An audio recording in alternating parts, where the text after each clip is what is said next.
on an application. We have MPC comment slips at the speaker stand right down front next to the podium. For future notification purposes, it is very important that you fill out a slip and drop it in the box when you come forward to speak. Please state your full name, your mailing address, and the zip code before addressing the board. We will call for each case on the agenda in order and hear first from the applicant, then those speaking in favor. 10 minutes are allocated for the principal spokesperson and 3 minutes for each additional speaker.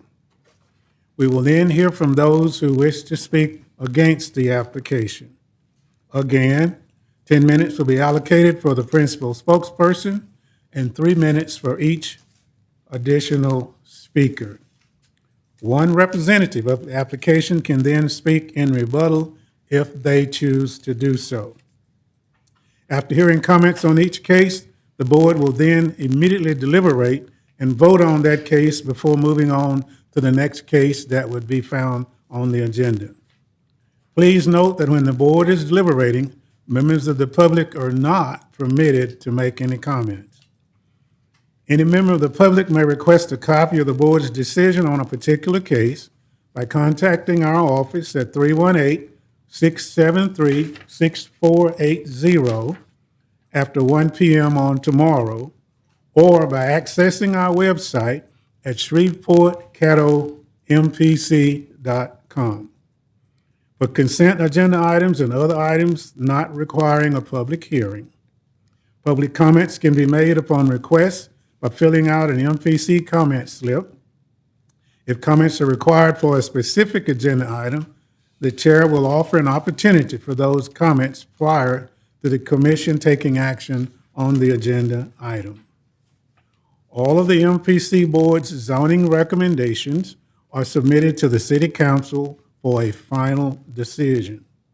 Please note that it is your responsibility to contact the appropriate governing body about their procedures as it relates to the matter that you are concerned with.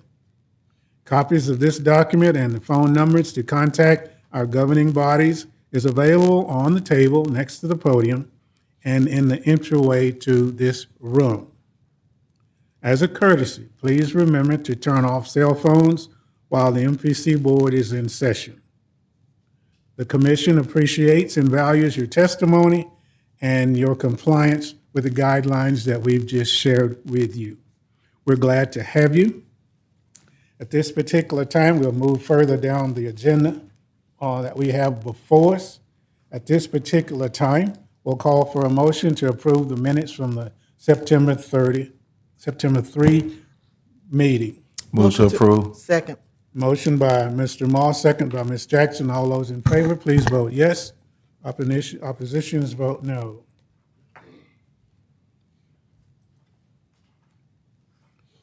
That motion carries. Thank you very much.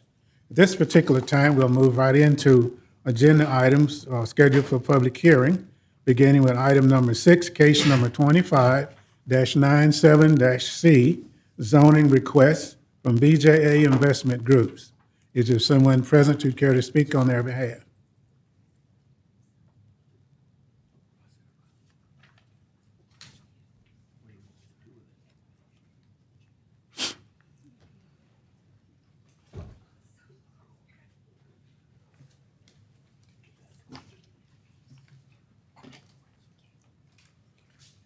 Hello, how are y'all? Good, how Never are done you? this before. I'm good. So basically, I'm just here to tell you a little bit about. Let me help you just a little bit. State your name and your address for our records, please. Name is Brian Adams. Mailing address 9217 High Crest Drive, Shreveport, Louisiana 71118.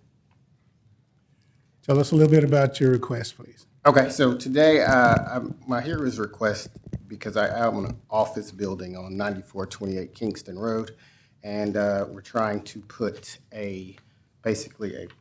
they call it a contractor's warehouse, which is that building right there. The land behind it runs, it's on 1 acre or 0.93 acres.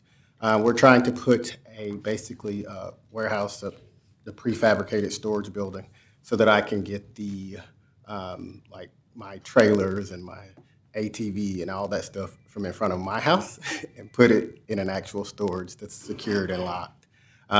They have the building up there. That's what the building would look like. So it's constructed, company out of the Dallas area, but they have put up several. And it sits behind the building, shouldn't bother anybody. Had the meeting, nobody even showed up to give any opposition. It's also already been approved in the past for a plumbing shop. So wasn't sure what the big difference between the plumbing shop and the storage building was, because I'm already paying taxes on a building that's not there. So I would like to put the building there. All right. Any questions for this gentleman, board members?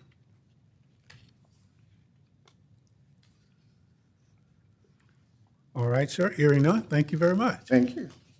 Is there anyone else present who'd care to speak in favor of this request? Anyone else present who'd care to speak in favor of this request? Is there anyone present who'd care to speak in opposition to this request? Any opposition to this request? All right, hearing none, board members, what's your pleasure? Move to approve. Second. Motion by Mr. Moss, second by Ms. Jackson. All those in favor, please vote yes. Oppositions, vote no.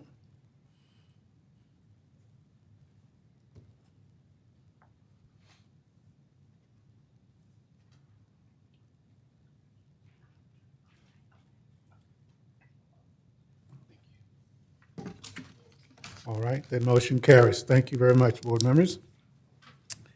Next item, item number 7, case number 25-104-C is zoning request, Valkirk Incorporated,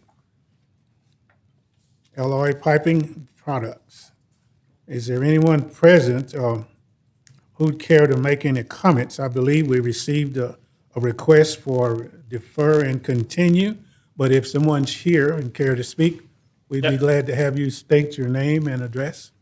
Yes, sir. My name is Clinton Patrick. I'm with Volker. We're at 9300 Mansfield Road, Suite 207, Shreveport.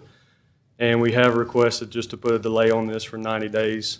We're going to have owner representation here, but some things fell through. We wanted to have a good representation here and also continue working with the MPC staff to make sure we've got all concerns handled. All right, sir. All right, thank you very much. Is there anyone else present who'd care to speak in favor of this request? Anyone else present? All right. If there's no one here to follow this gentleman, is there anyone present who'd care to speak in opposition? I understand that the first person gets 10 minutes as a spokesperson, and then after that, anyone else who'd care to speak will have 3 minutes to talk. I realize and hope you understand they're requesting for a defer and continue for 90 days, but if you're here and you have concerns about this particular case, we welcome you to come forward now. All right, hearing none, seeing none, board members, what's your? Mr. Chairman, Okay. All right, yes, sir. motion to defer. Second. We have a motion by Mr. Robinson, a second by Mr. Moss. All those in favor, please vote yes. Oppositions, vote no.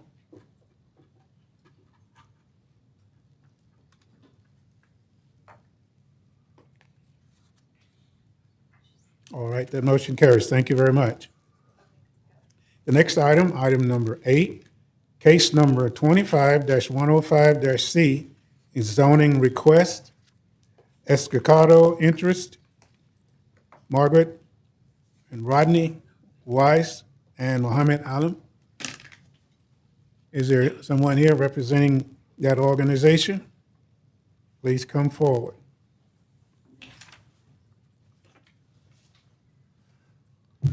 Good afternoon, Council. Good afternoon, sir. Would you state your name and address for us? My name is Matt Peterson, 715 Fort Worth Avenue, Dallas, Texas, 75208. We are the applicant for this rezone request. We are a real estate developer based out of Dallas, and we work with national tenants such as Murphy USA. Do I just begin? I'm sorry? Do I begin? Please, go My right 10 ahead. minutes? Oh, okay, great. I didn't know. So we work with national retailers such as Murphy USA, Starbucks, Dollar General, nationwide retailers. Just to bring you aware of, what Estacado does, any retailer with 10 or more locations nationwide, they employ real estate managers like you and I who lead new store growth. We brought the real estate manager from Murphy USA here today. If you had any specific questions or wanted to confirm anything that we have, or any questions that I might not be able to answer. Murphy USA has identified the Shreveport, Bossier City MSA as an area of growth for 5 to 6 locations over the next 3 to 5 years. Their first location opened off of Old Minden and Airline in Bossier City, and we're under construction on our second location about a mile east, also off of Airline. The location here in Shreveport was identified by Murphy's strategy of nationwide growth, which is targeting retail trade areas. This is areas where there's either other retail synergy or high employment opportunities or a demand for fuel. Now, you may be familiar with Murphy as the gas station under the canopy in front of Walmart, a little small 300 to 500 square foot hut that only sells fuel. Murphy and Walmart actually ended their relationship just under 10 years ago, and since then Murphy has been pursuing a new prototype, which is a freestanding 2,600 square foot building with the fuel canopy out front. With a fuel canopy out front, like a prototypical convenience store. So this right here is the convenience store, and this is the fuel canopy. This swooping route you see is the fuel truck, and these are the fuel tanks. Murphy's very excited about this retail trade area, and I can name a few reasons, but I would like to jump straight in, since my time's limited, into my neighborhood meeting, because I see a lot of the neighborhood is here, or some of the neighborhood is here, and a lot of community members as well to most clearly speak in opposition of our convenience store. I wanted to really dive into what the feedback was from our neighborhood meeting, which was there were multiple members who live on Janther Place behind us who were not necessarily against a commercial zoning. They were against the use of our convenience store. So what I would like for you to consider today is this is the rezone to get to our special use permit. Our special use permit hearing is in December. Now, we are doing this, Murphy, so of course that has to be taken into consideration, but there are items with our development that we have taken into consideration to be neighborhood conscious. The first is by turning the canopy to be parallel to Kings Highway, it prevents traffic backflow and allows there to be a wider drive aisle around the canopy, so there won't be any stacking back into Kings Highway. Now, there are multiple residents who said they would be in support of a Chick-fil-A or a Cava, but they didn't want a convenience store because they thought there were already too many convenience stores in the area. They picked out locations and said, why don't you open a convenience store here, or take this Circle K, or take this other convenience store. And the fact of the matter is with the investment Murphy brings to a community of $4 million, a dozen jobs, and $8 to $10 million a year in revenue, Murphy helps enable communities to redevelop, and we put pressure on those convenience stores to shut down and sell and allow those other retailers to come in and take their spaces. Another big question is the visibility. Murphy's willing to build as tall of a screening wall as they're allowed to by right, something that I think can be clinched onto the special use permit. But most importantly, Murphy takes into consideration security and light pollution. So on the security aspect of our development, in 2023, Murphy launched a nationwide initiative. All of their stores have 100% LED lighting, and there's no light pollution that leaves the premise. And that's a promise that they've made their customers nationwide, over 1,800 locations. Across Murphy's 1,800 locations, they're all corporately owned and operated and report back on a monthly basis to El Dorado, Arkansas, where there's a corporate staff who oversees merchandise, fuel, regulatory, environmental compliance, and the list goes on. In 2025 alone, Murphy has dedicated over $9 million to environmental compliance. On their most recent study done in 2023, out of 3,400 fuel tanks in the ground nationwide, they had a minor leakage on under 2% of tanks. A lot of what I've read, either online or in response from the community, are really issues that we've already addressed. Murphy goes above and beyond, and they have double wall fiberglass tanks. But outside of that, every tank that's in the ground nationwide has an optional sensory technology to early detect leaks, so Murphy can assure that they don't contaminate the groundwater. In addition to the regulatory compliance, Murphy is not a convenience store. I've read online that this is going to be a 24-hour, 7-day-a-week convenience store. Murphy does not operate their inside convenience store from 11 p.m.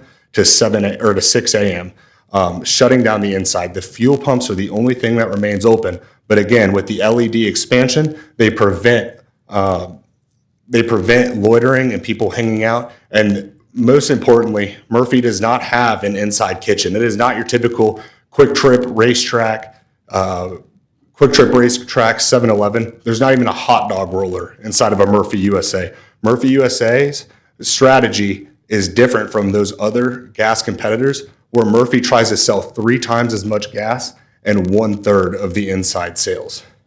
Most importantly, by detaching the building from the canopy, Murphy also did that strategically when they set their prototype 9 years ago to prevent loitering out front of the store as well, because there's no canopy to hang under like your typical under canopy convenience store. Both the convenience stores that are within a mile that some would conclude is our competition is not our competition, because it's a first-class establishment that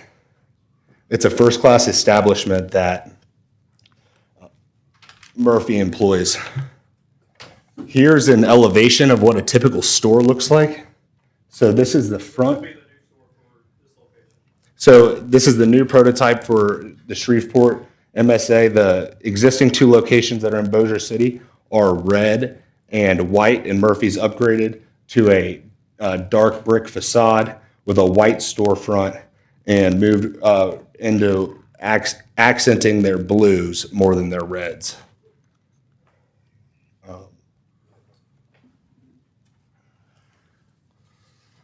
Something else that I'd like to for you to take into consideration, I understand that staff is recommending denial of our plan because of the future land use, or is recommending denial of our rezone because of the future land use plan.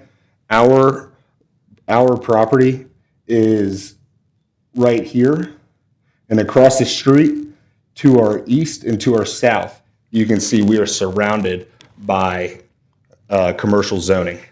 In addition, over the last 30 years, there has been exponential growth in this area. This is what Kings Highway looked like in 1998. Here's what it looked like in 2002 with the addition of a McDonald's and a bank. Here's what it looked like in 2006 with the addition of Raising Cane's. Here's what it looks like in 2019 with the addition of Taco Bell and of Fresenius Medical Care. With the addition of this convenience store to this retail trade area, Murphy helps enable mile west, mile east for future commercial redevelopment.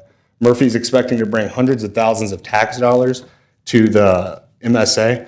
You may hear an argument that we might just be taking this revenue from other convenience stores. However, I would like to argue that that is hearsay, because if that was the case, then how can Raising Cane's and Taco Bell and all of these other retailers open new locations without cannibalizing their existing?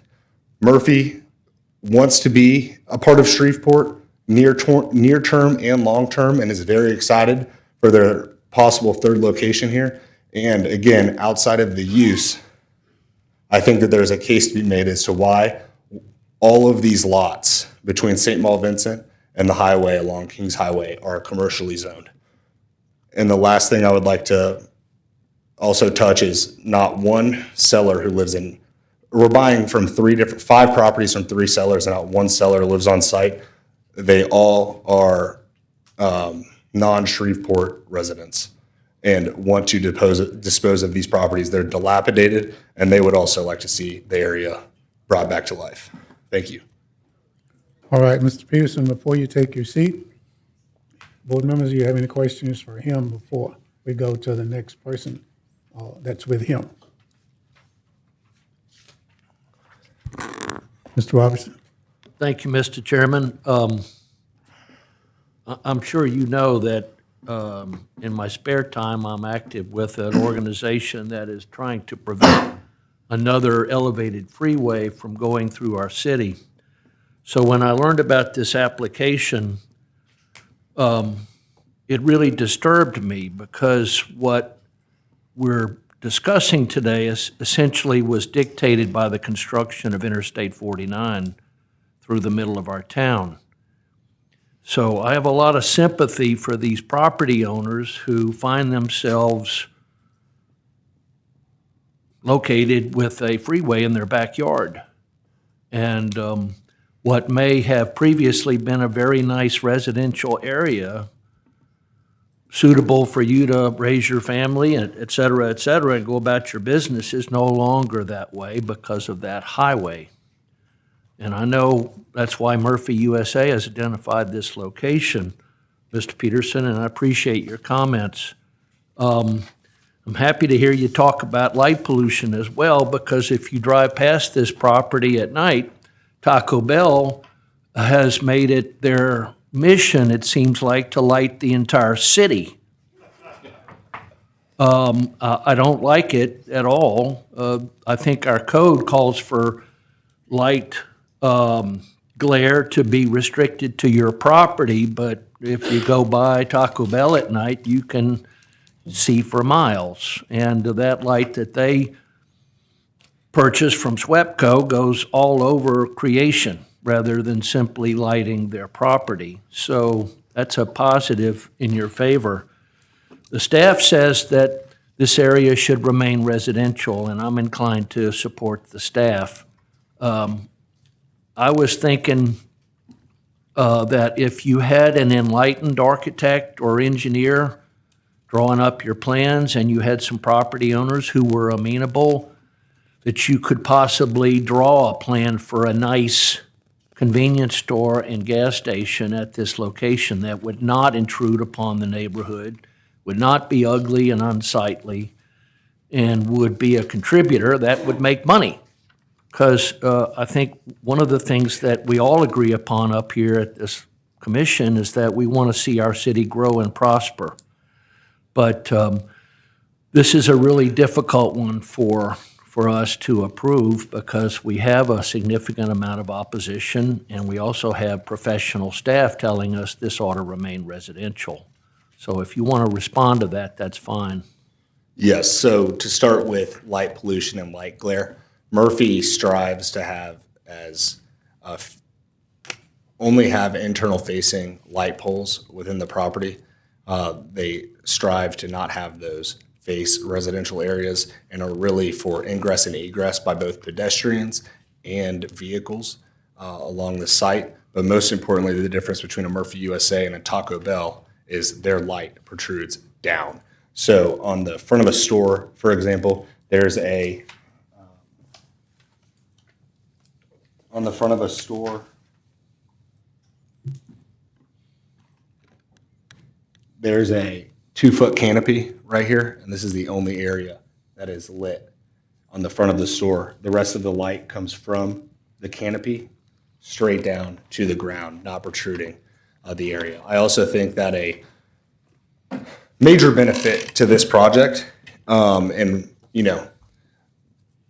a major benefit to this project that contradicts what many of the residents across the alley would like. There's a few residents that at the end of the meeting said, "Hey, we'd love for you to buy our lot and expand this commercial development, or we would support this if you could buy a few more lots and whatever." But what I found odd about that statement was those are the residents that shared our alleyway with us. So then by expanding our residential development, we're just, and having more, expanding our commercial development into more residential zone and having more national retailers, we're just exemplifying the problem that a Taco Bell brings, which is they light pollute outwards. And we're just then making an even bigger island that already exists. And my opinion is with the future, land use plan is that it already exemplifies the island that this area is left on. More importantly, too, there's also a multi-use or a multi-use zoning that is residential friendly, but also commercial friendly, which would allow the area to have the possibility of, multifamily or high density residential in the future, should that ever come back to this area. Regardless of what the area looks like right now, which matches this future land use plan. This future land use plan shows that all of these Janther Place residents were effectively left out into isolation. I think that with our Murphy USA development, we can put in the proper screening wall, we can have the proper stipulations put into place on the SUP that would help protect what remains of Janther Place. But the residents that are here to speak today, they own their lots. The residents the people who are selling me their properties on Kings Highway, or the residents who are here to speak today live, own, and reside on Janther Place. The residents along Kings Highway, they're not local. They're not going to upkeep these properties. So it's just going to continue to become an eyesore and continue to allow the commercial development across Kings Highway to interfere with the neighborhood. I went by this property the other day. There's a pretty significant number of mature trees on the property. What happens to those if you get your wish? We would do a tree survey, and whether that would be, oh, no. Sorry.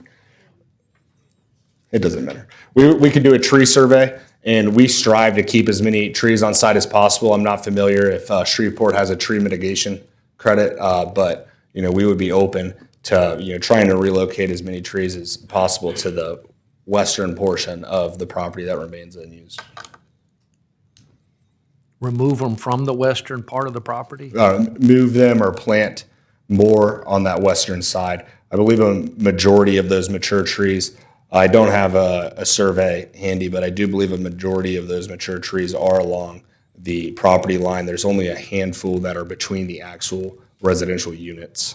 And last question, you indicated that, I guess, the folks identified as owners, Shake Snyder, Wise, and Alam, are non-local residents. Is that what you're saying? That's correct. The Schneiders live in Tulsa, Oklahoma. What do you say the other? Shake Snyder? The Schneider, that's actually a trust with 8 owners, but the trustee lives in Tulsa with the majority of her family. And Wise? Wise lives in New Orleans, Louisiana. Okay. And just moved there from Denver.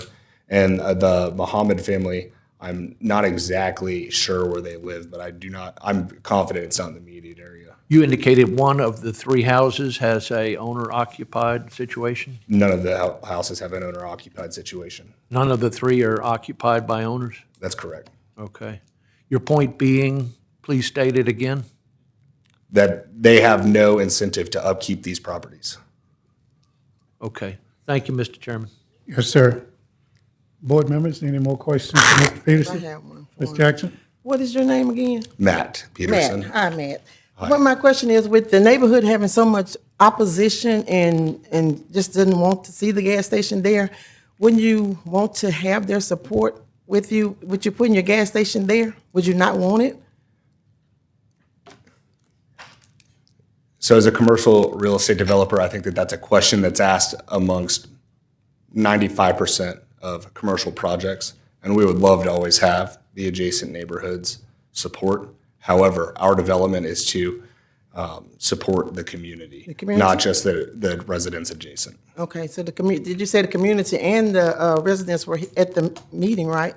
I was at the In meeting. opposition of it? Is that what you stated earlier? The neighborhood meeting? I would say that there was a great discussion that was had. A lot of the issues that have been brought forth were actually issues that I introduced and would call as your typical headwinds on convenience store, gas station, commercial development. I think a lot of that ended with, oh yeah, I think, we hear what you're saying on commercial development, but we don't want a convenience store. Okay, if denied today, last question. Yes, ma'am. I see where you said you were in the next 3 to 5 years, you're gonna do 5 to 8 units? Yes, ma'am. So your next project, if not approved here today, would you just move on to the next one?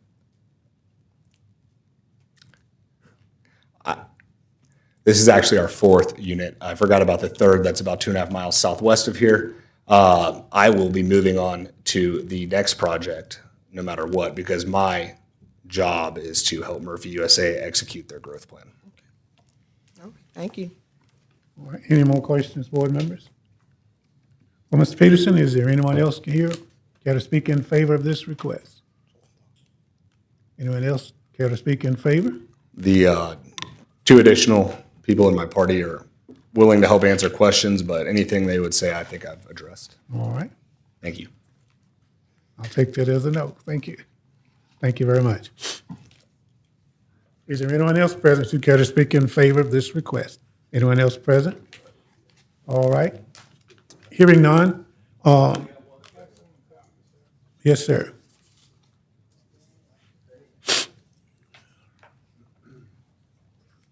My name is Marshall Rice. I have a property at 1030 Kings Highway within the zone.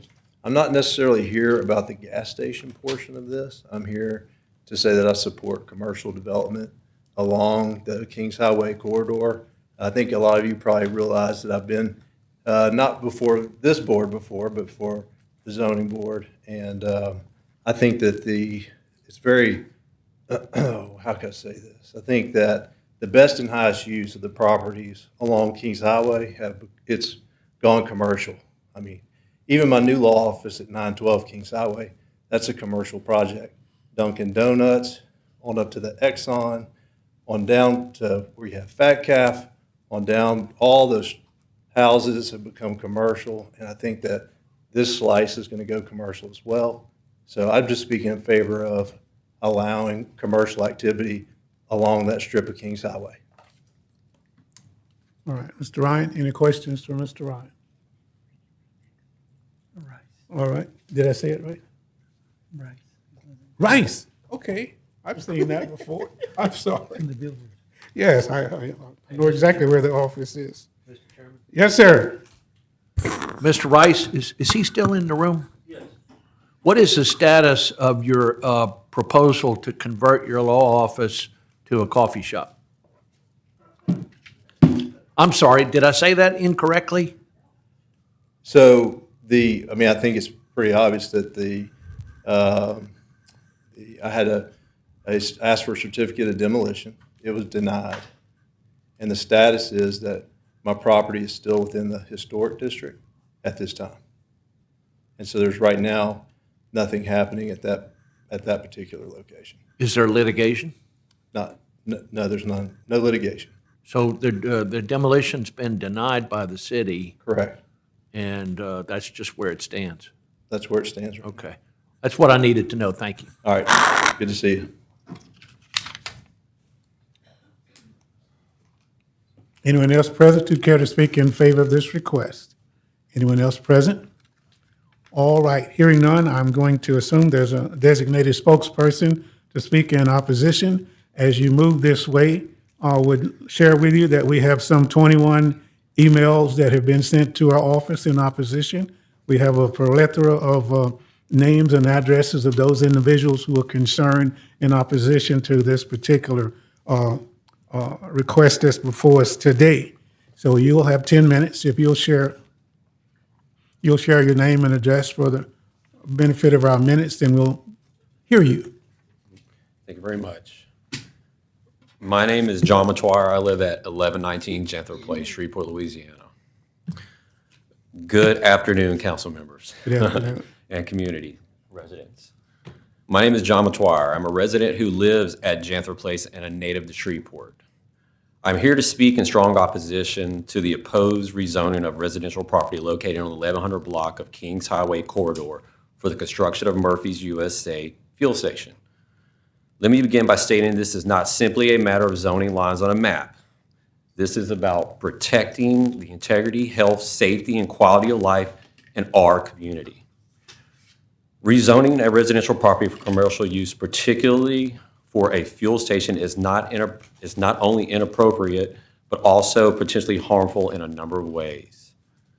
Property values, traffic, flooding, crime, security, light, and noise pollution are all deepest of concerns of the neighborhood community. We who live on Janther Place, who went to the meeting in regards to this, found this very disturbing that this had got so far that we have not heard about it. There are other peoples besides Janther Place, like Fairfield condominiums, who you will hear them speak also as well. I just want to say it's not just Janther Place. This is a body of people and community who would like to speak on this. The safety and environment risks for gas stations propose well-documented risks to public health and the environment. Underground fuel storage tanks can leak contaminating soil and groundwater. Spills and fumes releasing a harmful vapor, carcinogenic chemicals such as benzene are constant hazards, particularly dangerous in close proximity to homes, children, and schools. This is a risk that is unacceptable for a site to be located and adjacent to a residential community with rezoning will place families at unnecessary risk. So if you look at that, that is the airline gas station, the fuselages that they will be dropping into the ground. That's two 25,000-gallon fuel tanks that would go on that proposed site. That would be the exact same that would potentially go near ours. The increased traffic and noise pollution and the trash that comes with this is actually a gas station on Gilbert right now, as you all will know. The gas stations bring heavy traffic, including delivery trucks, 24 hours a day. This will inevitably lead to increased congestion, noise, light pollution, and accidents, especially the Kings Highway area where streets have not been upgraded for commercial traffic. Our streets were built for residential living and not for semi-traffic and late night refueling.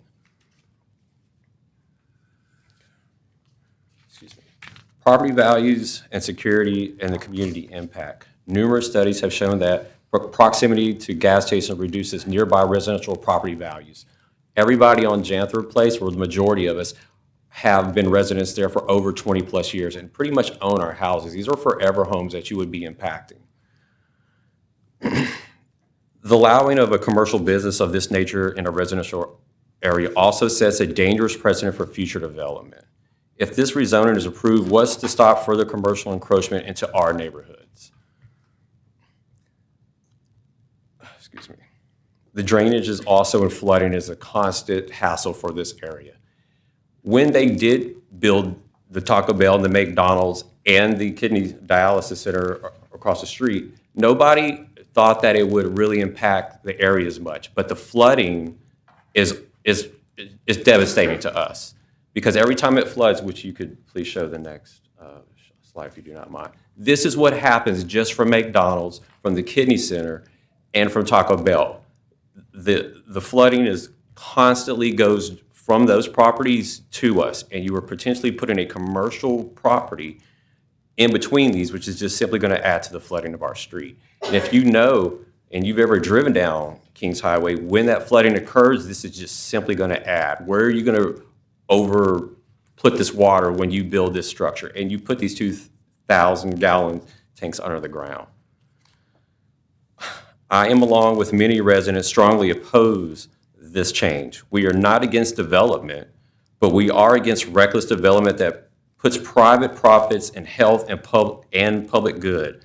Rezoning this property would serve in the interests of a few while harming the many. I would like to say that as I have lived there for over 20 years and I have graduated from Byrd High School. I've been here my entire life, right? So I have filmed. I've worked in the film industry for years.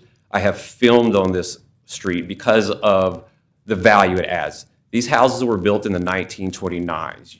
So that means in 4 to 5 years, each one of these houses would be almost 100 years old and would go up for possible what would you call the ability to draw, to be rebuilt up, to be classified as historic. We are not technically in a historic district because we are just on the border of South Highlands and Highlands. So we are trying to gather together our neighborhood to see where these houses would possibly be able to be saved. It is one of the few city streets and that still has a median in it. There's not very many streets in Shreveport that where you can drive down a median and drive around. It's a dead-end cul-de-sac. It's a very beautiful street, but it's not, it's just not very good for us as a neighborhood to feel that we are being taken advantage of simply by corporate entities coming in to address this. It's not the first time they've come and approached us, actually, to buy property, but it is the first time that somebody has segregated the whole community for a few properties instead of taking account for the entire properties. If you were going to buy a portion, you should buy the whole development. And it has been proposed in the past, and it has not gone past. So these are things that we have come to reflect on in our neighborhood, and we are just starting to be we are against, because our community there is just a strong base. So we understand the difficulties that come with these because we live there, we live on this block. So in conclusion, in conclusion, we have acquired over 200 signatures through our petitioning that reflect our opposition as a neighborhood community against this proposed fuel station, not just in Janthor Place, but the Fairfield Condominium, St. Mark's, Byrd High School, the Exxon gas station. All these places are in opposition for one reason or another. But one of the things that has always come to mind is that I don't think he mentioned is the sale of alcohol.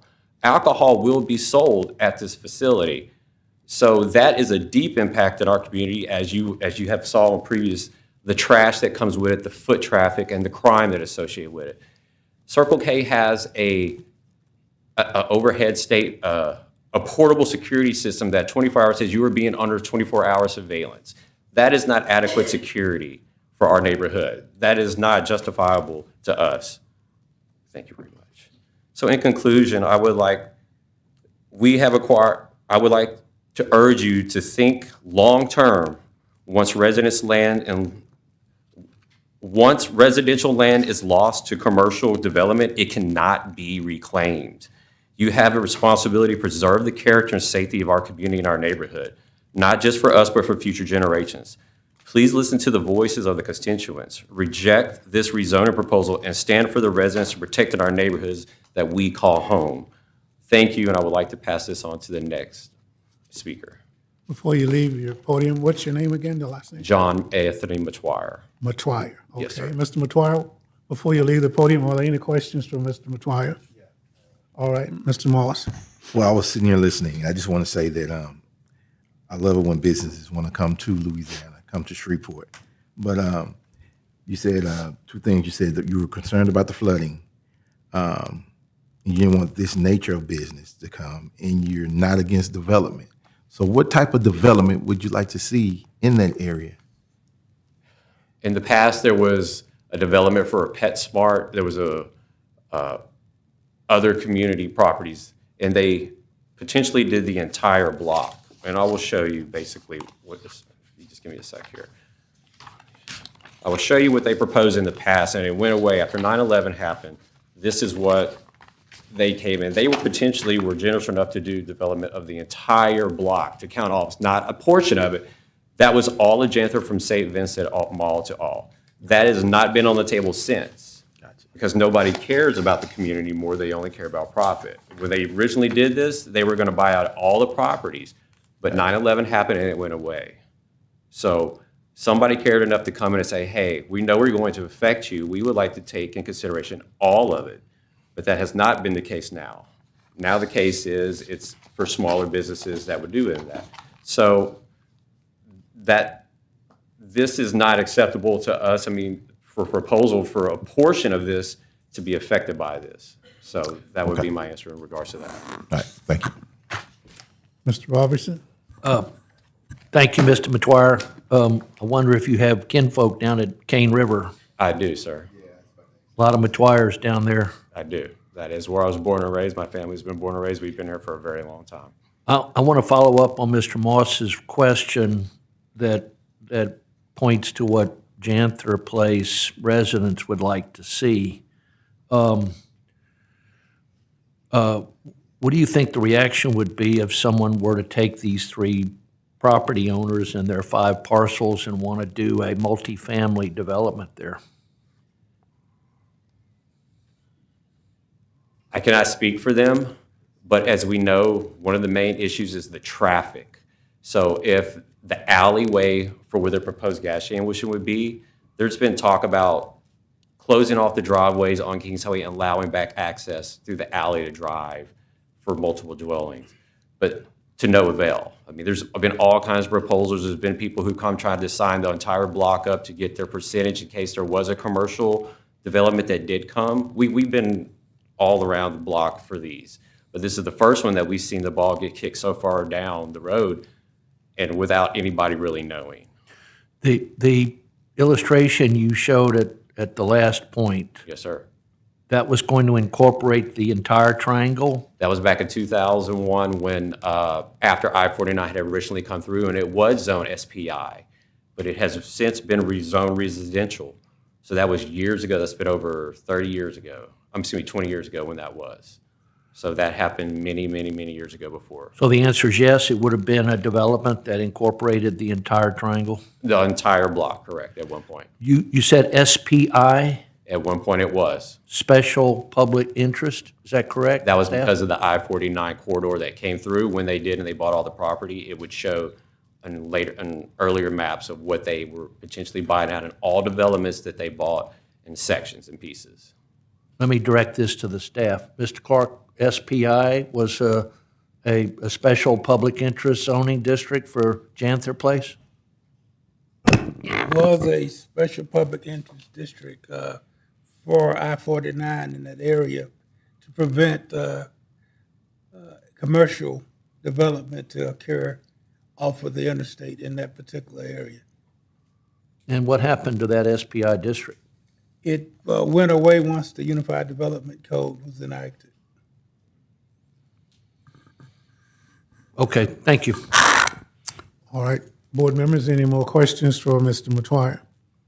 Sir, thank you very much. Very eloquent in your presentation. Thank you very much. Is there anyone else who'd care to speak in opposition to this request?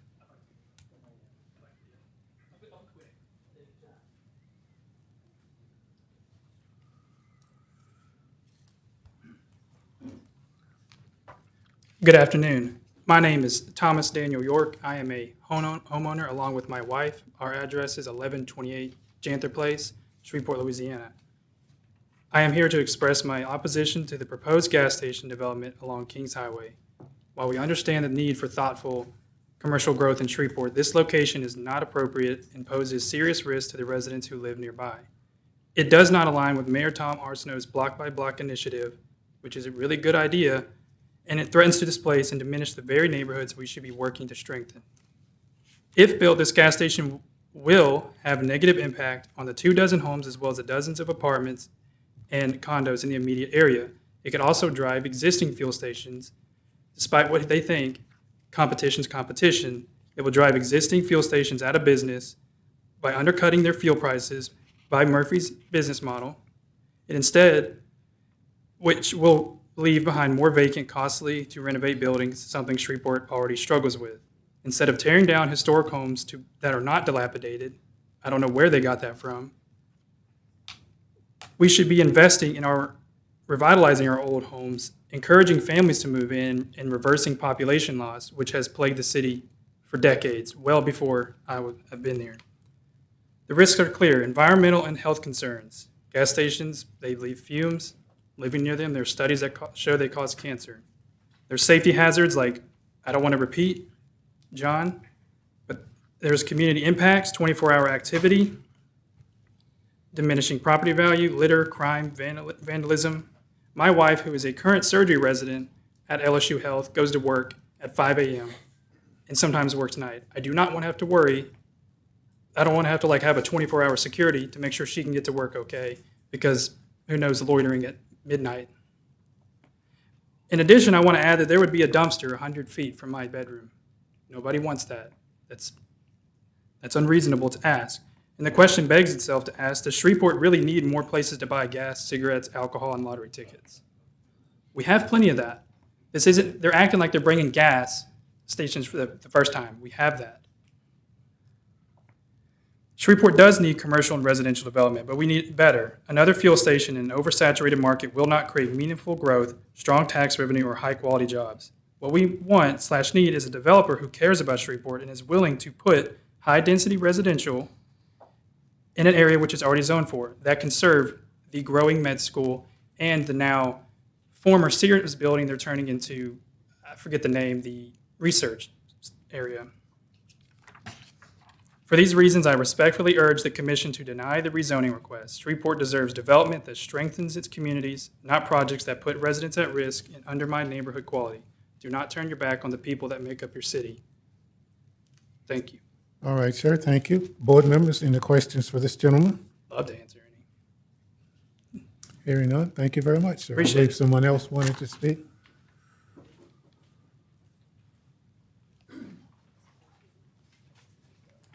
Thank you.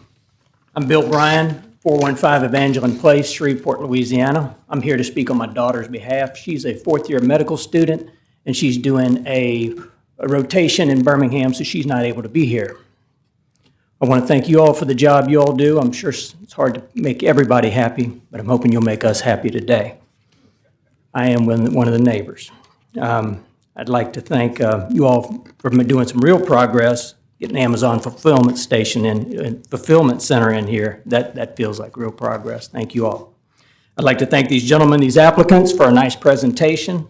We appreciate their interest, and certainly we are open for business as a neighborhood and as a city of Shreveport. But I would prefer they bring something better than a gas station to the table. I believe most of these other speakers have covered a lot of what I'd like to share with you all, so I'm going to try not to repeat it. And what I'm going to do is tell you a little bit about the 57 condominiums at Fairfield Crossing Condominium. This is not a commercial or corporate-owned apartment complex. Each of the 57 units is individually owned, and the majority are owner-occupied.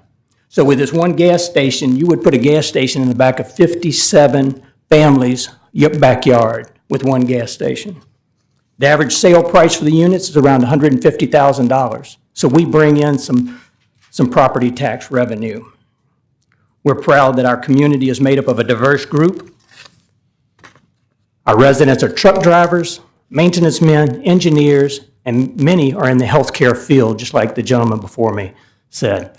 Our owners are residents, medical students, and residents, or medical students and medical residents. They come from all over the country to be in Shreveport. When the parents come to Shreveport to evaluate the medical school, they also want to see where their child will live. And when they see how nice and how convenient Fairfield Crossing is, they choose Shreveport. If this zoning is approved, the fabric of the neighborhood will erode and will never be the same. My daughter, who bought it, would not have bought this condominium in Fairfield Crossing if it would have had a gas station and alcohol outlet at the back door. That's for certain. The condo association, over the last 3.5 years that I've been involved volunteering with it, has spent over $400,000 improving the property. Now, after all that improvement, if this convenience store is approved, 57 residents, 57 tax-paying families will lose quality of life and will lose value in their greatest asset, their home, all for one more gas station. And I am a firm believer there's not additional revenue coming in off this gas station. Exactly like the gentleman said, it's going to cannibalize existing businesses. It will put them out of business. There's no new revenue there. I'm not going to buy more gas and I'm not going to drink more beer because they're going to put a gas station here. The way we are going to lose is because we're going to lose property value and property tax basis. So that's how we're going to have a net loss on revenue in our community. We respectfully ask you to deny the zoning of any type of special use approval for this gas station and alcohol outlet in our backyards. Thank you for the time to speak, and thank you all for your service to Shreveport, Louisiana. Before you take your seat, just a moment. Any questions for Mr. Bryan? Sorry for going over. Thank you, sir. Is there anyone else who'd care to speak?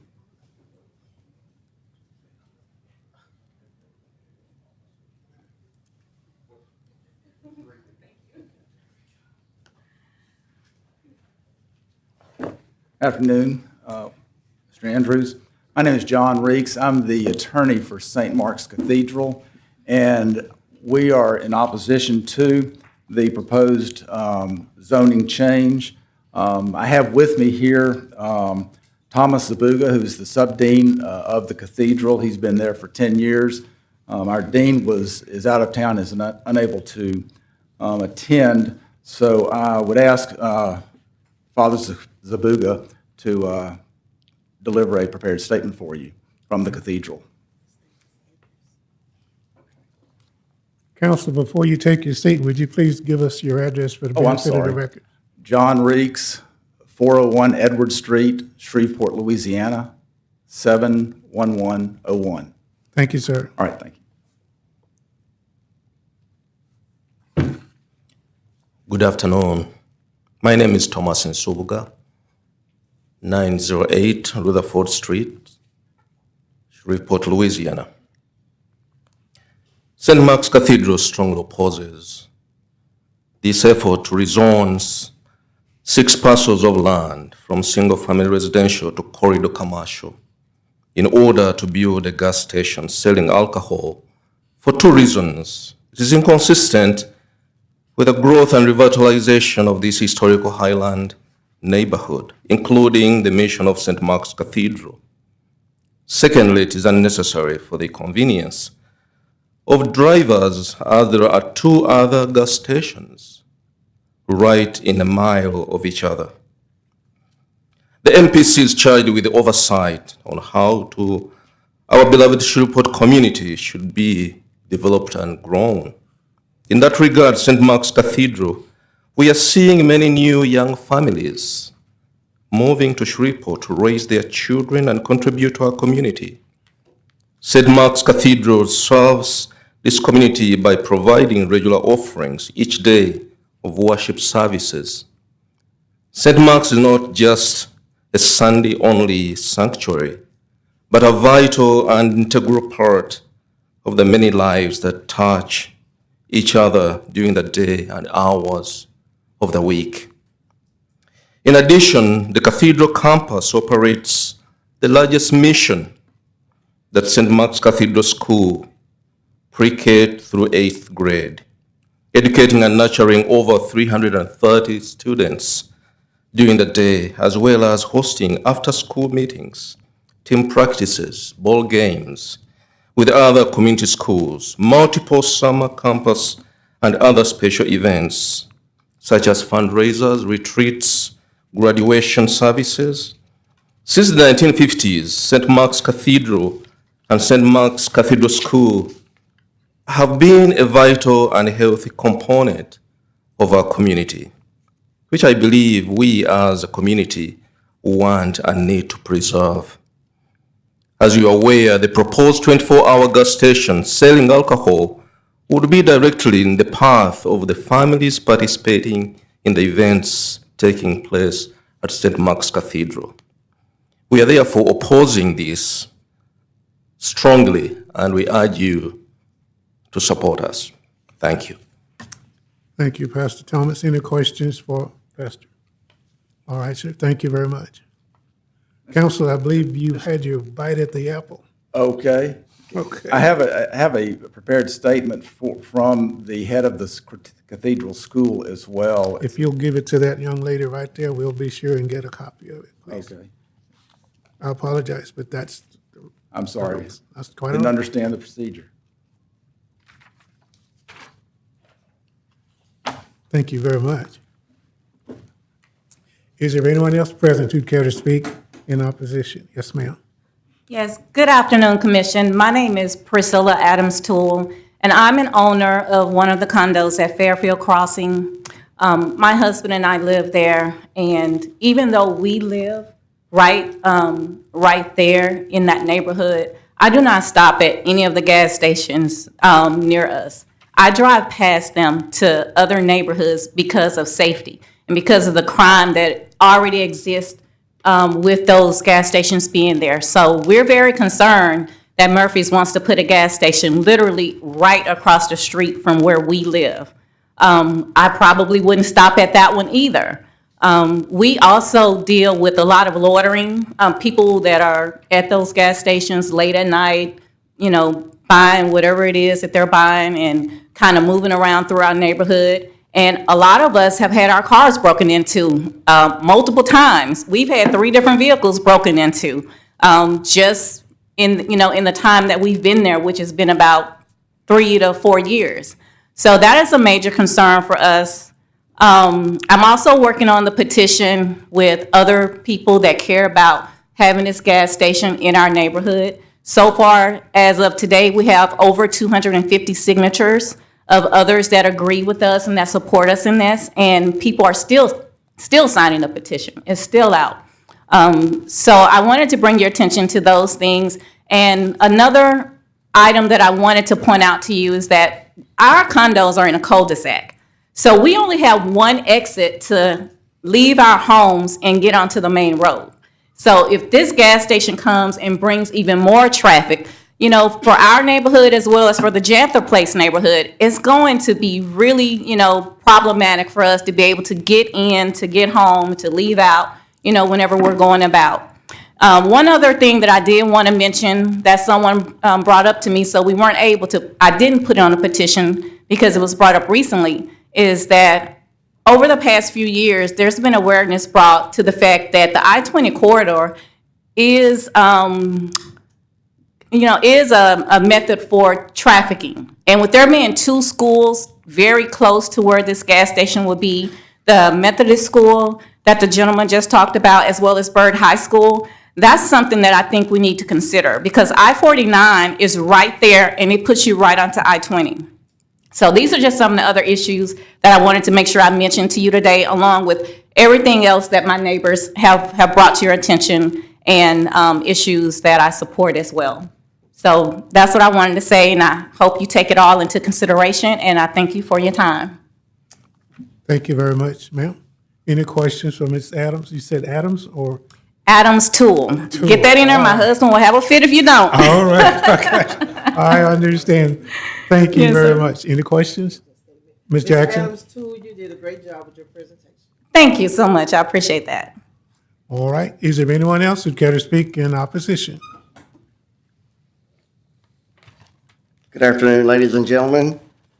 Thank you for allowing us the opportunity to speak to you just briefly this afternoon.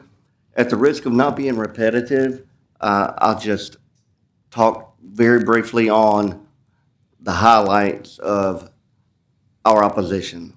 Would The you do us crime. a favor and give us your name and address for the records, please? My apologies, Mr. That's Chairman. quite My all name right. is Dave Falk.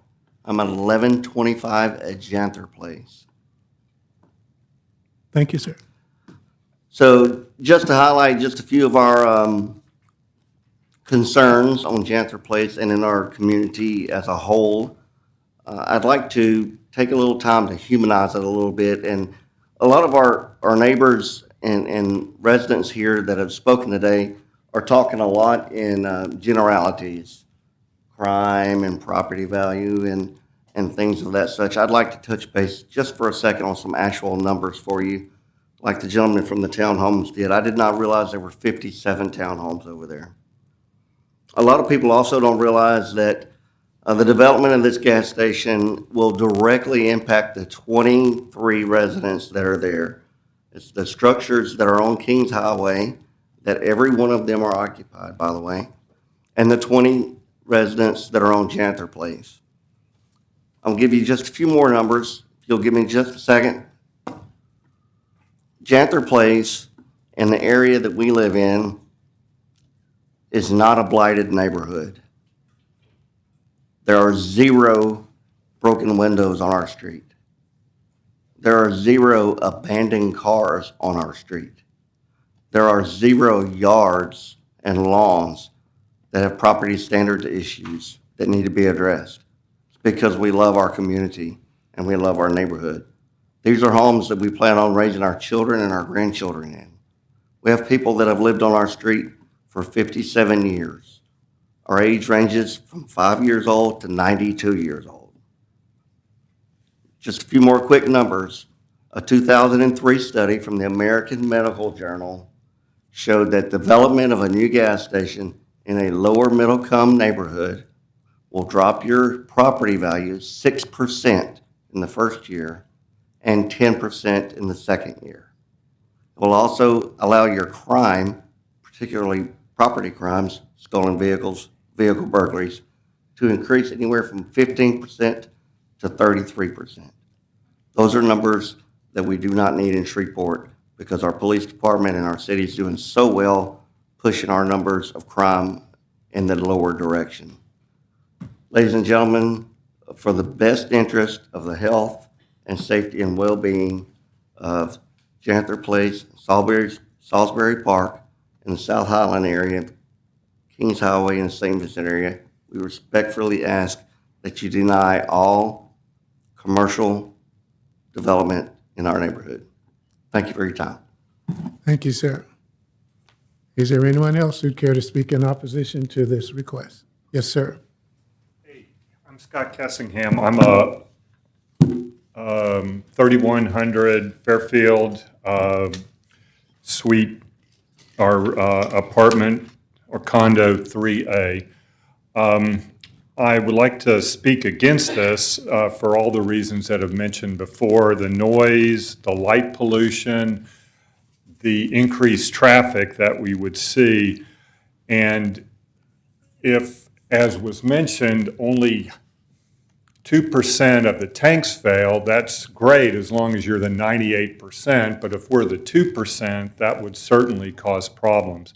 One of the things I'd like to bring up that hasn't been addressed is, as a retired physician from LSU, having the substantial increased traffic on Kings Highway and the 49 exit at Kings Highway would significantly increase response time for the ambulances who are coming from Highlands, south of town, again at that exit. I think that is something that is of great significance and as of yet has not been addressed. As I understand as well, the city's ordinance does not allow alcohol sales within 100 feet of the school. By my calculations, this would be right at the angle of the St. Mark's School, their playground on Kings Highway, to where the St. Vincent and St. Vincent and King Highway meet. In addition, my son frequently rides his bike to LSU as our walks. This would not be a conducive environment with, again, as mentioned extensively, with the loitering and the increased traffic that would occur through the filling station.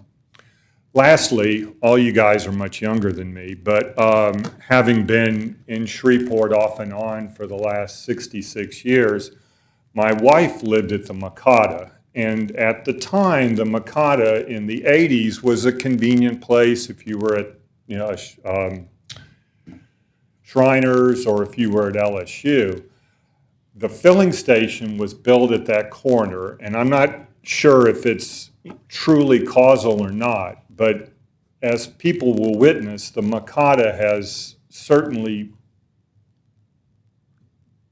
deteriorated, let's say, and I certainly anticipate as a homeowner at Fairfield Crossing that this would happen if this filling station is approved. I strongly oppose its construction. Any questions? Oh, sorry. Well said. Well, thank you. Thank you so much. Is there anyone else who'd care to, sir? Sir, we need your slip, please.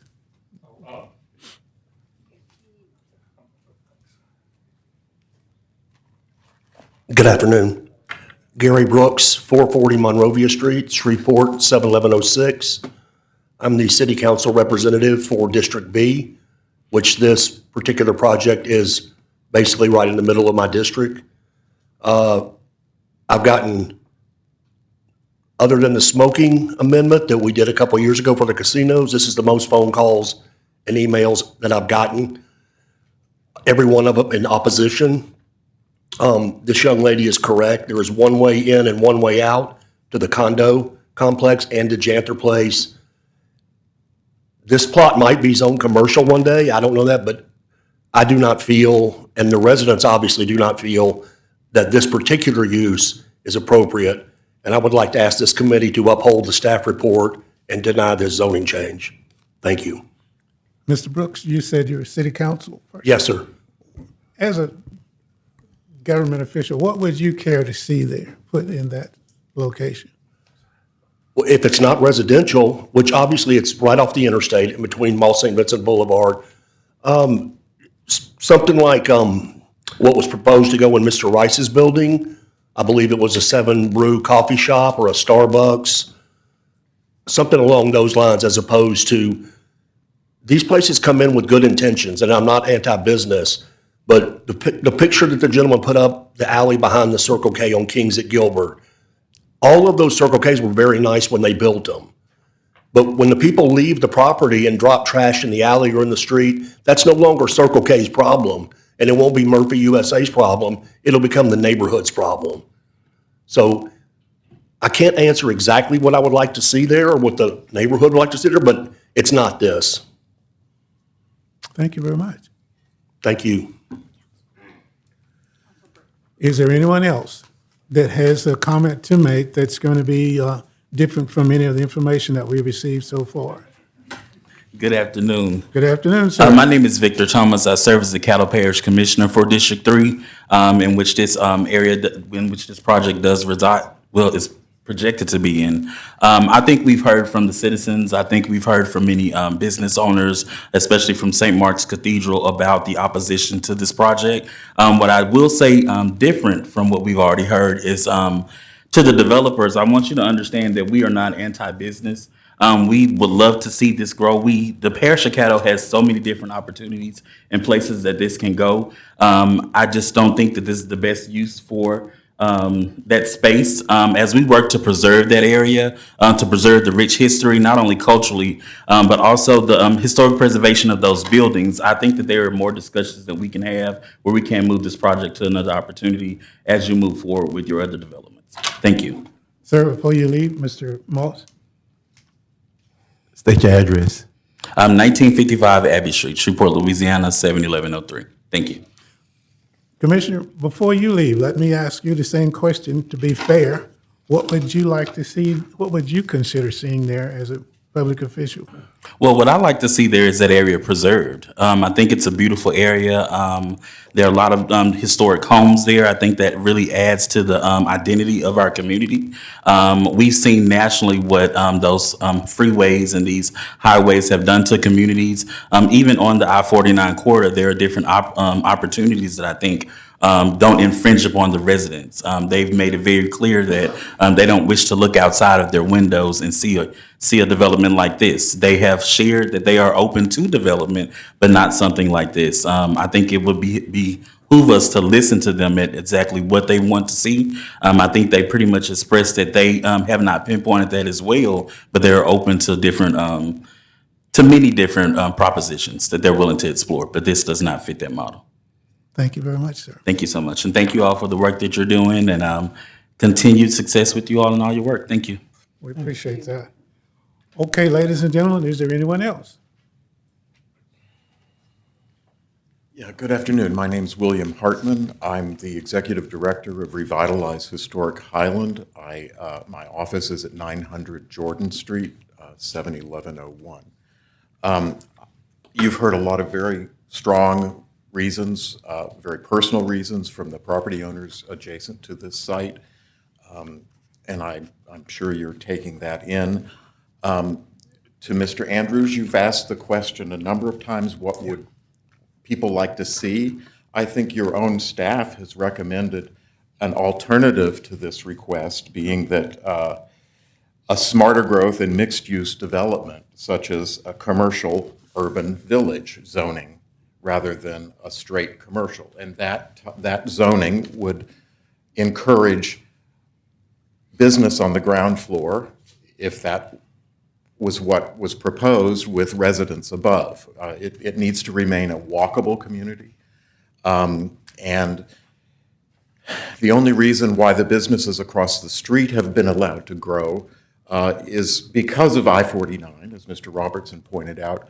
But it's only been within the last 5 to 10 years that the city has taken the effort to try to stop this uncontrolled type of growth within the inner city. And, you know, so McDonald's came first, then the other two came shortly after. And my organization, which was recently formed, has a lot of very prominent people behind it, and they feel so strongly about maintaining this area as a residential, walkable, livable community. And the addition of another gas station at this location would not add to that. You know, considering, I would like to correct one thing that Mr. Brooks said. The proposal of the coffee shop at the historic property across the street that was the former attorney's office, that was not to be turned into a coffee shop. That would be great. That was to tear this building down and to build a parking lot with a drive-through coffee shop going around it. So if this property were to become a drive-through gas station, it would certainly set a precedent for Mr. Rice to appeal the decision by the Historic Commission to tear down his historic property and to sell it to these coffee people. So I think your staff at the MPC has made some very good points, and I really encourage you to follow their recommendations. Well, Mr. Hartman, it makes me feel good to know you are actually listening to me. And the fact that we have it on paper, it makes it even more important when we get it from the people who live here. So thank you very much for your comment. You're welcome. Anyone else care to speak in opposition? I'm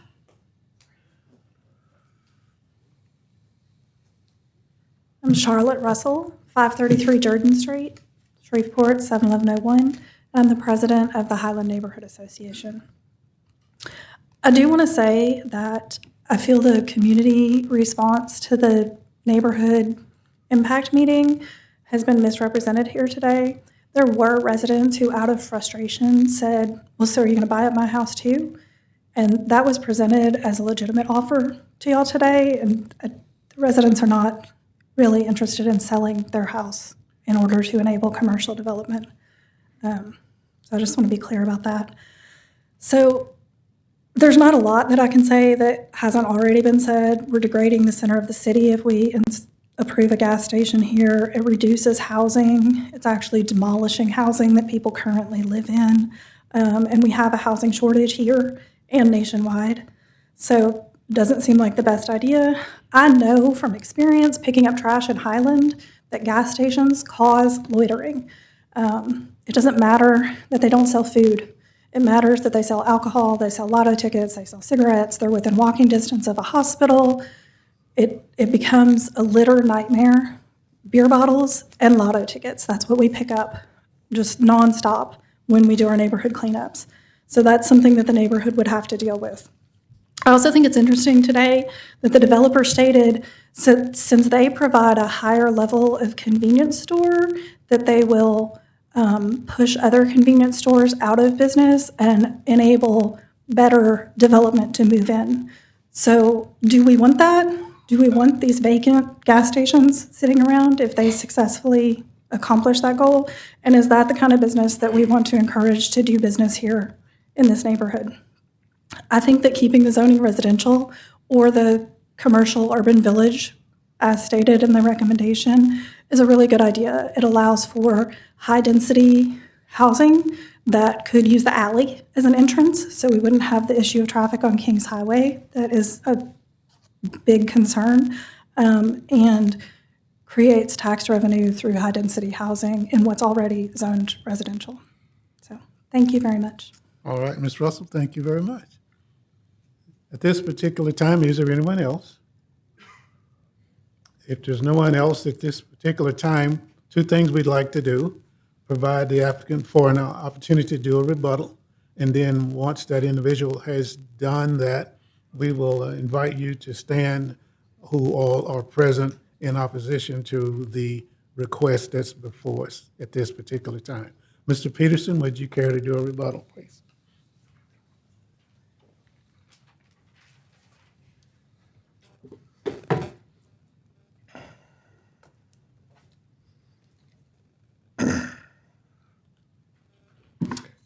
Thank you so much for your time this afternoon, Council. I would like to circle back on my opening comment, which you are here today to vote on commercial zoning. You're not here today to vote on a gas station use. You've heard the city councilman, the county commissioner, and the residents speak in support of commercial development, which is what this hearing today is about. Most importantly, you were shown images from residents who live in the immediate area, how they would welcome a regional power center. A regional power center draws hundreds of thousands of visits per month and would increase the traffic from 25,000 to 30, 40, 50,000. There's this misconception that this intersection does not have the infrastructure to handle the current vehicle load it has. While this intersection is the main entry point to the once thriving mall just 500 yards to the south. The main issue with what I think has been discussed this afternoon is that Shreveport needs new commercial development, and new commercial development leads to cannibalization, it leads to vacancy, it allows new businesses to then come in and buy those properties. Those are really my closing remarks. I have a list of other things I could run through, but I think that you may have more questions on specific items that could have been brought up. All right. Board members, any more questions for Mr. Peterson? All right. All right. Hearing none, thank you very much, sir. This particular time, as I stated earlier, at this point, I would invite those of you who are in opposition to this particular request being approved, would you please stand and remain standing for a head count?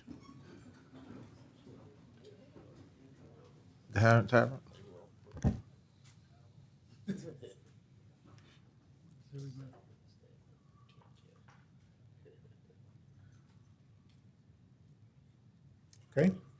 Ladies and gentlemen, thank you very much. At this particular time, board members, we'll entertain discussion or a motion at this point. Motion to deny. We have a motion by Mr. Moss and a second by Ms. Jackson to deny. All those in favor vote yes for the motion, and opposition vote no.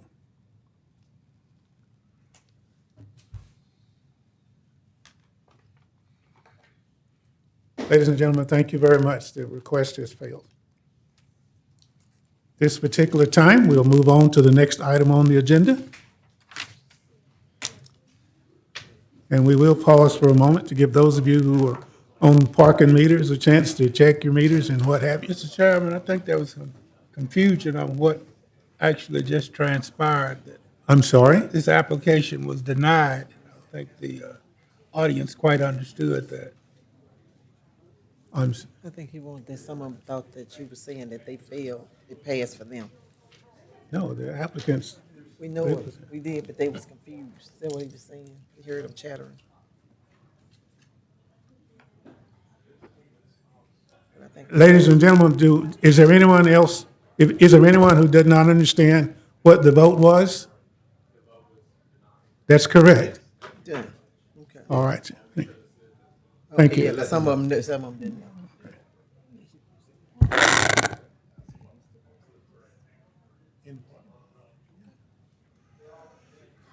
All right, let's see what we have left before us. Item number 9, case number 25-99-C, project celebration. Is that individual present? Please come forward and give us your name and address and tell us all about your request. We got you. I'm Angela Henderson. My address is 4200 Riley Lane, Shreveport, Louisiana, 71105. We're asking for an extension for zoning because it expired for that property. That's all I say. To the point. You want to tell us a little bit about what you want to do there? It's gonna be a property to house abused women and children. I appreciate that, and thank you. We've talked a little bit about it, and if there anyone else here to care to speak in favor of this request besides you, that want to say anything different, I take that as a no. Okay. Oh, here we go. All right. In favor? Are you in favor, sir? Please come forward.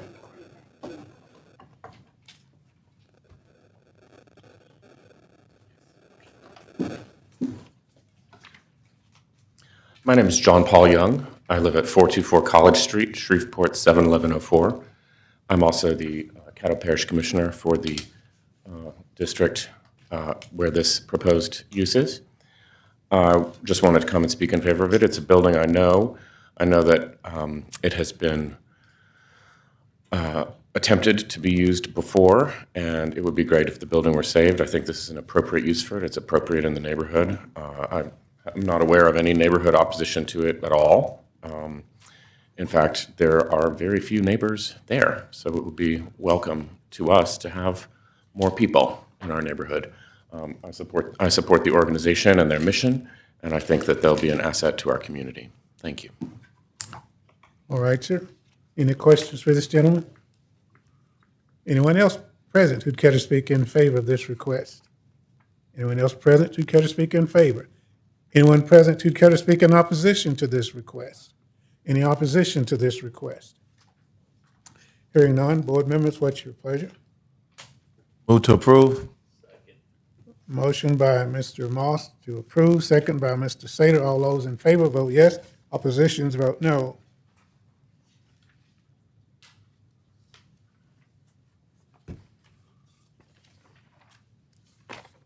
All right, thank you very much, board members. At this particular time, I believe the next item on the agenda will be presented by Mr. Jean. Case number 25-5 CTAC Code Text Amendment.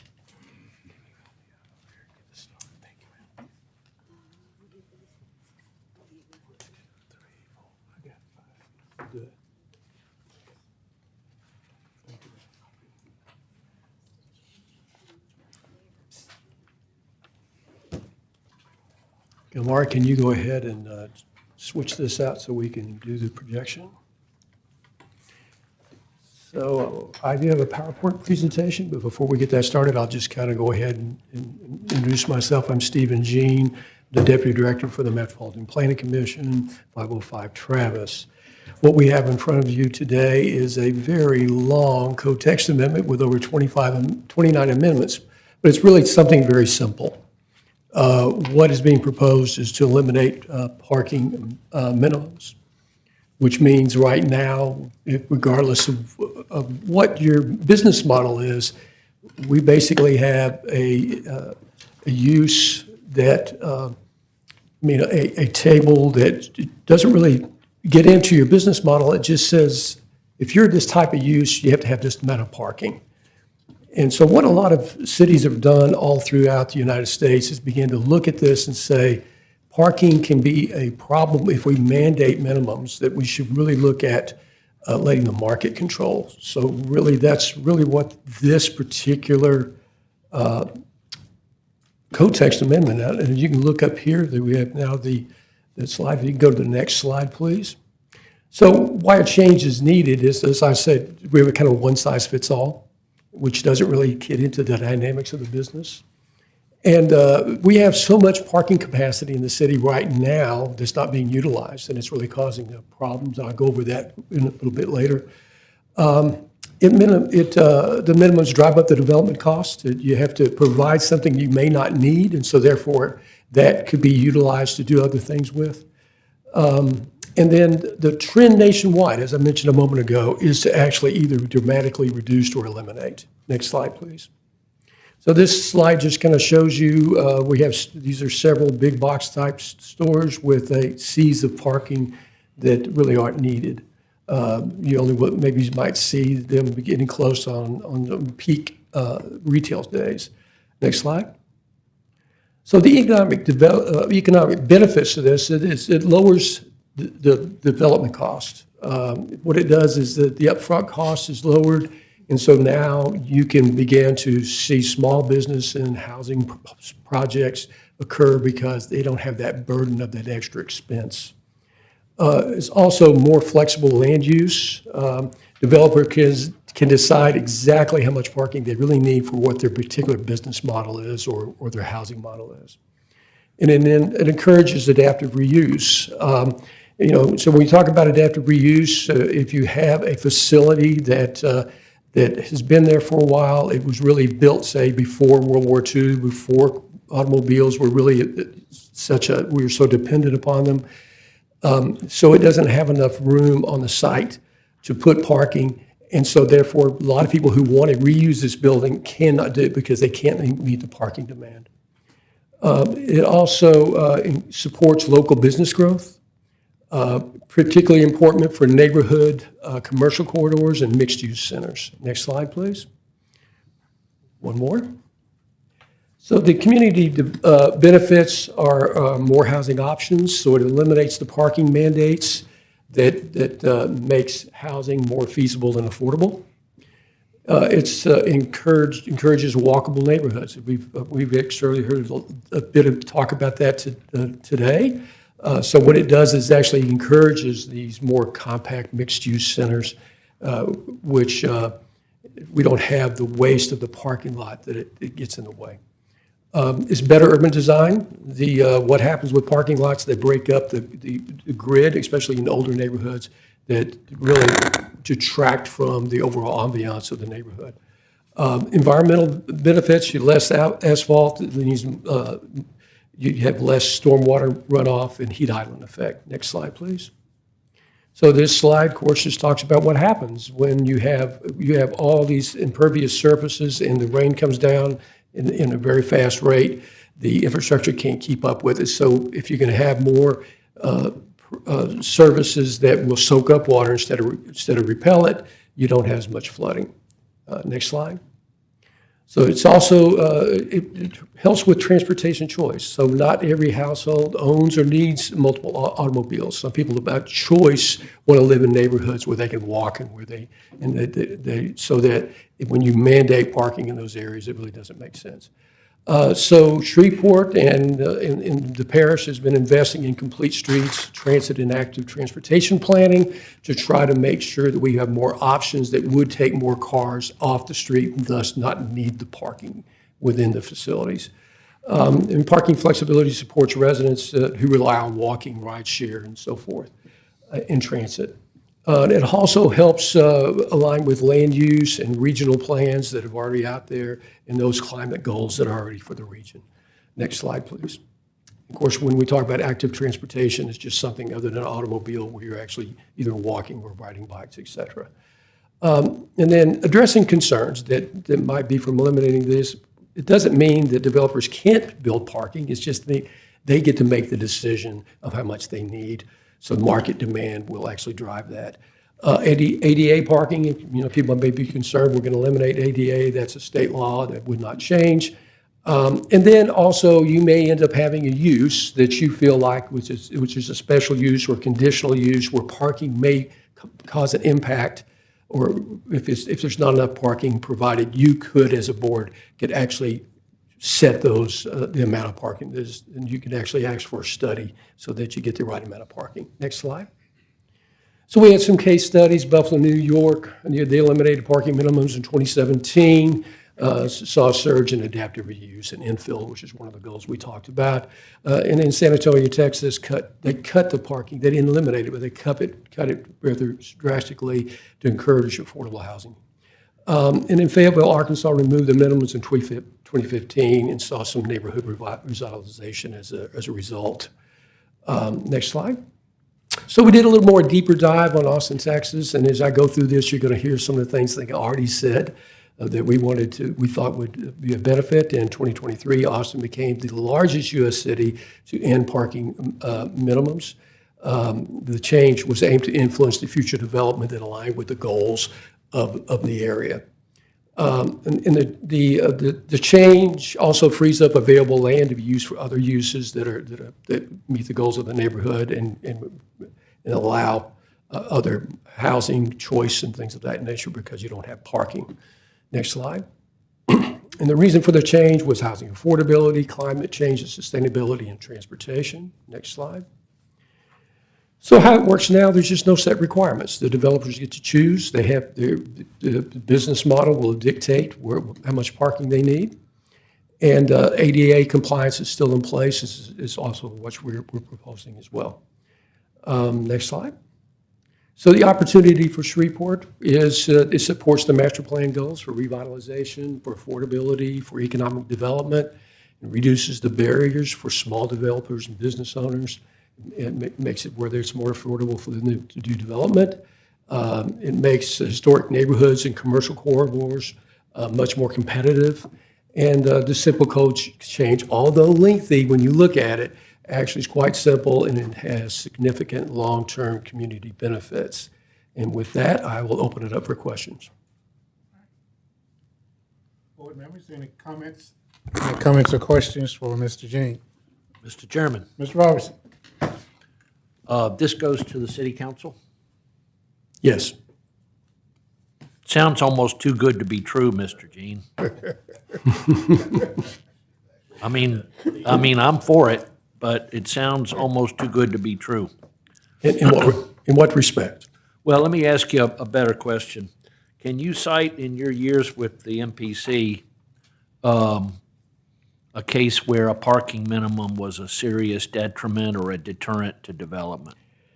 Yes, a lot of them never made it to this body. As we have people come to us and want to utilize, especially older structures, and they have to provide parking, they're not able to make it work and it never even gets past that point. So it's just happened quite often. Okay. Good. That's it, Mr. Chairman. Thank you. Mr. All Chair. right, Mr. Robertson. Anybody else? Mr. Clark? May I make one comment, please? Yes, sir, please. This has been a discussion that's gone on for a couple of years with persons from out in the communities and in the business community about the unnecessary abundance of parking that is required by the city of Shreveport for commercial uses. And we decided that after a few times of being asked to look at eliminating minimal parking by some groups around the city, and I shared with you in the pre-briefing, but Strong Town, Reform Shreveport, et cetera, have been asking for this to be looked into for years. I've been here 8 years as the director. We really think that this is going to be an asset to our city for the reasons that Stephen has given, and the fact that we do have quite a few seas of concrete and asphalt around the city, that those areas could have been used for more landscaping. Give you a classic example of a Walmart. The Walmart that was built in Blanchard, they did not have to comply with the minimum requirements, parking requirements, because the commissioner at that time from that district, Lyndon Johnson, insisted that we listen to the suggestions that were being given by the architect and the engineers that were building the facilities. So we know that it works. We know that it makes improvements. And we hope that you will send this on to the city council with an approval stamp so that I can see this happen before I say goodbye to you. That's one of my things that I would love to see. The three things I wanted to see: I would love to have seen a decision made in reference to I-49. Either way, it did not matter. I would like to see this happen, where there are no parking requirements, and for some reason, the third one just slipped my mind. But, and that happens with age. But those were things that I really and truly wanted to see. And thank you. And the completion of the master plan update. You all should have received a copy of the final draft. It was sent out, I think, this week. And just wanted you to be having time to read and look at it, and any comments that you have, make those comments. And then it will be presented to you as a body. But wanted to give you a head start to have the information, to have an opportunity to peruse it before it's brought to you for your approval. And if I get a chance to see those three things happen, I will be a very happy individual, Mr. Andrews, Mr. Brobison, Mr. Baldaris, Mr. Sater, and Mr. Moss. Thank you, Mr. Chair. Well said, well said. Before we go any further, we want to take care of the business at hand. Yeah. You've heard the presentation on behalf of Mr. Stephen Jean and the staff. We'll entertain a motion if there's no further question. Mr. Robertson. Motion approval. Second. Motion by Mr. Robertson, second by? Second. Mr. Sater. All those in favor vote yes. Oppositions vote no.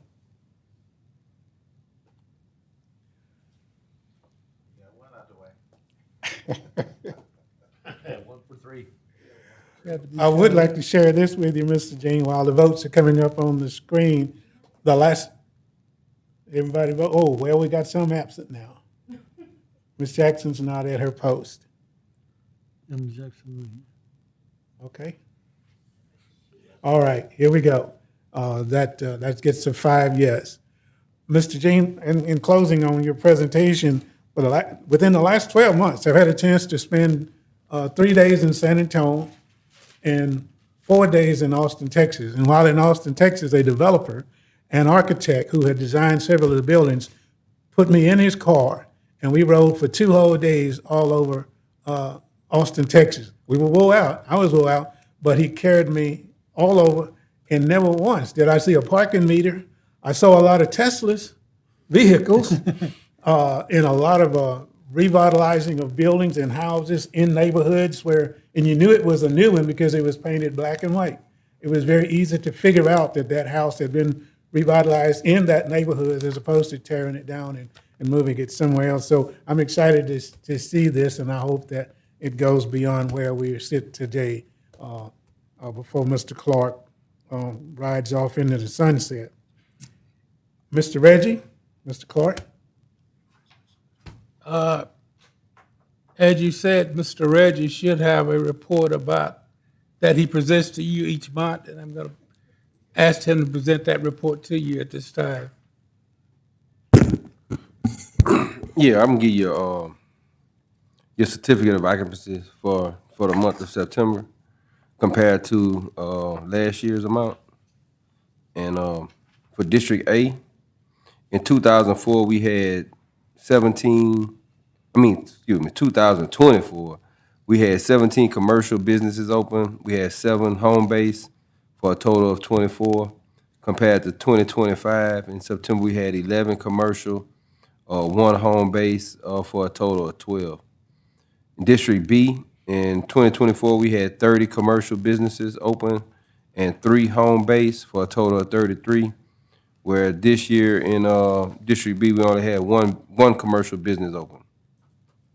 In District C, we had 8 commercial businesses open in September and 5 home base for a total of 13, where this year we had only 5 commercial businesses open in District C in September. In District D, we had 1 commercial, 3 home base for a total of 4 in 2024. And this year, we had 2 commercial and 1 home base for a total of 3.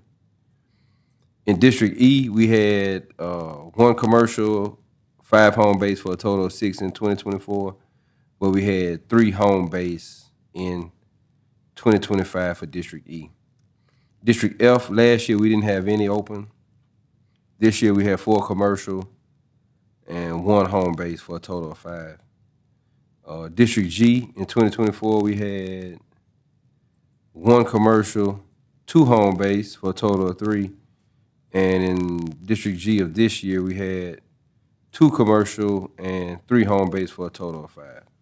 So in the month of September in 2024, they had a total of 83 certificates of occupancy issued for new businesses. Compared to this year, they had a total of 34. All right. Those Thank you very are much. not Mr. real Clark? good. Those are not real good numbers, and it gives an idea of the state of the city of Shreveport in the business community. Those numbers are significantly down, and you would hope that they would be significantly up, and that's part of the reason that the budgets were being cut, because the sales tax revenue in the city of Shreveport has been down substantially over the last 2 years. We have to find ways to attract more businesses. We have to find ways to attract more people. There is a big job ahead in 2026 to make Shreveport, with the master plan recommendations, to make Shreveport start to rebound again. I was just sitting here listening to that, and I was very discouraged that and the certificate of occupancy is a good indicator of exactly what's happening in the city. And for a while the trend was more and more home-based businesses, because after COVID, people just found that they could conduct business within their homes. And just hearing how far down we're with home-based businesses now is not the most encouraging thing that we can see. I just wanted to share that. It just caught my attention when I was sitting here listening to Reginald and giving those statistics. And I think we need to provide them for the city council so they are aware of what's actually happening in their districts. Thank you, Mr. Chair. And before I be quiet, I always like to acknowledge the gentleman from Representative Fields' office. He comes and sits in on our meetings and never says anything. I hope he has a life, but he comes all the time, and we're happy that you're here, sir. Glad to see you again. Thank you, Mr. Chair. All right, Mr. Clark, thank you. Board members, any other comments from any of you before I've got 2 items I'm going to add to the records if you have no comments. No comments? All right, hearing none, what I'm going to state as chairman at this particular time, we're going to postpone the presentation from the search committee's report until the next meeting. I would really like for those persons who've done the work on that search project to be present when we do our presentation.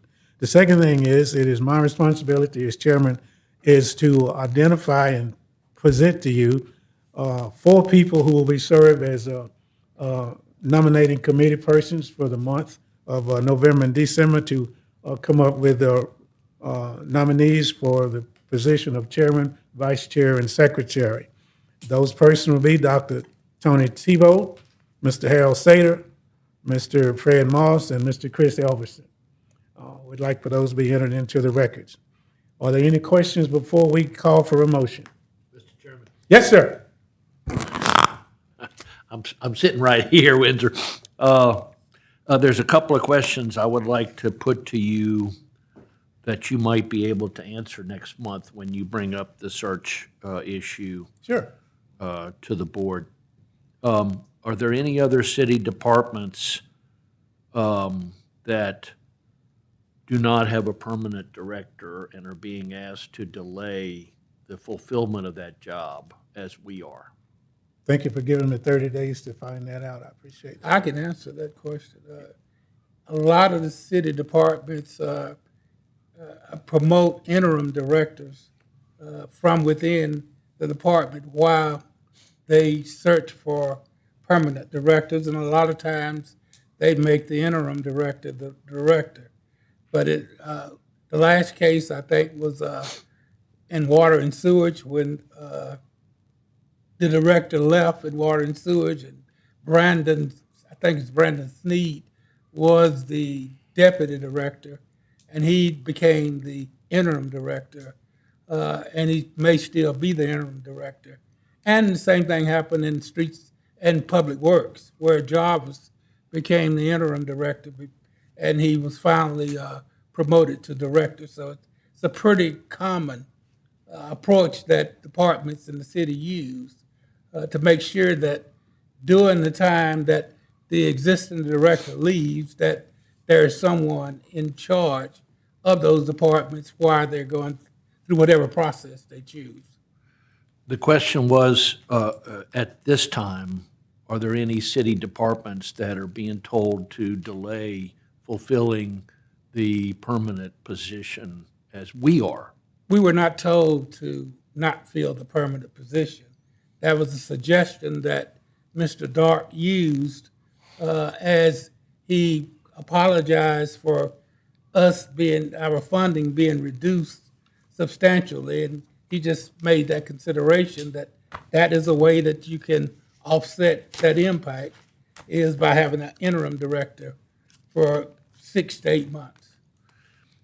Thank you for that. The next question is, given adequate funding, what would be our search process? I'm not real clear on that. So if you could maybe give a report back to answer that question next month, I would appreciate it. Sure. The third question is, does a nationwide search cost money? And if so, how is that money, or how is that cost incurred? Well, that rolls into the question that you asked just before that. And you don't have to respond now, Mr. Andrews, but Okay. but I'm very interested in that issue. Next question, I don't have a whole lot of them, but given that the parish uses our staff, is it possible or appropriate that the parish would be asked to fill the gap in funding that we seem to have that is driving this interim director push? Well, I'm glad you asked that one because Mr. Clark can address that one now. Yes, you don't want to approach the parish commission and asking them to fill the gap, because that has happened in the past. And that has happened with the city council also. And at that time, funding was significantly reduced. With the parish, we have a contract. They're not a part of the Metropolitan Planning Commission. We have a contract and an agreement that we could provide these services for the amount, it's $325,000 every year, and the parish has agreed to make that amount. The commission has not voted, but the administration has agreed to make that amount available to us again this year. The parish has the right to set up their own planning commission office and their own staff and cancel the contract between us and the parish. They're not required to provide funding. They just chose because we are able to provide the services that they need with qualified people. So if I'm understanding you correctly, there have been other episodes where city officials have asked the parish to assist in funding a certain public function, and that's caused problems? There have been times that the city, the mayor of the city of Shreveport has said that the parish is not carrying their load. There have been times when the parish has said the city of Shreveport needs to do more. It's always been a tug of war between the two entities.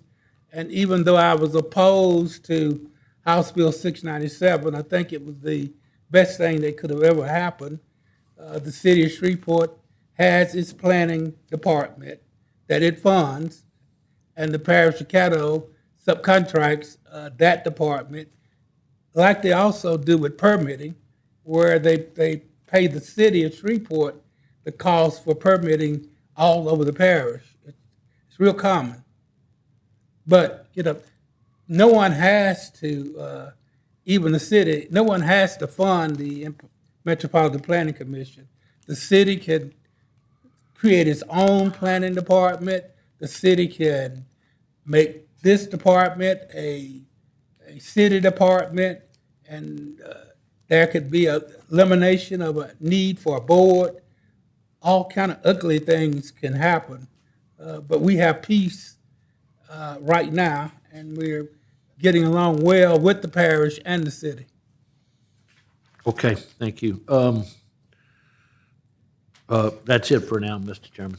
So there was only one question I've got to answer when we come back next month, right? Well, Concerning I the asked if any other city departments were in this predicament. Yeah, he's. And given adequate funding, what would we do? How would the process look? In other words, what would be the steps we would undergo to replace Mr. Clark? And does a nationwide search cost money? Okay, just hold on to those. Yeah, okay. Is he gonna get you a copy of those questions? I know he's gonna give me a copy of A copy of them, yeah. You got my email address, and I'll give it to you. Oh, you want me to give you these questions in Oh, writing? indeed. Yes, sir. Yeah, that's fine. Any more comments? I think I'll be a dish. Get a second? This meeting is now adjourned. Thank you very much, ladies and gentlemen. What was the question? You mean like what? What was the question she asked? I already forgot. Next month, call.